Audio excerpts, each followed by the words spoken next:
அப்புறம் என்னப்பா தலைவன் தலைவி படத்துக்கு ஃபேமிலியோட டிக்கெட் போடலாமா? ரிவ்யூக்கு போகிற மாதிரி சேனல் மறக்காம ஃபாலோ அண்ட் சப்ஸ்கிரைப் பண்ணிக்கோங்க அண்ட் வீடியோவை ஷேர் பண்ணிக்கோங்க. இந்த படத்தினுடைய கதையை பொறுத்த வரைக்கும் கணவனுக்கு மனைவியும் பெரிய பிரச்சனை வருது. பிரச்சனை பூதாகரமாக மாதிரி ஒரு பஞ்சாயத்துக்கே போகுது. பஞ்சாயத்தில் இவங்க ரெண்டு பேரும் ஒன்றா சேர்ந்தாலும் என்ற கதை நோக்கி தான் இந்த படம் நகரப்படுது.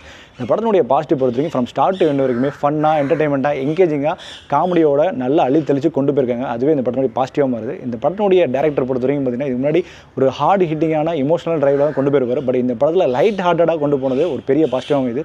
சனா அவர்களுடைய பின்னணி இசை இந்த படத்துக்கு பெரிய படம் அண்ட் பொட்டலை மிட்டாய் பாட்டு சூப்பராக இருந்ததுன்னு சொல்லலாம்.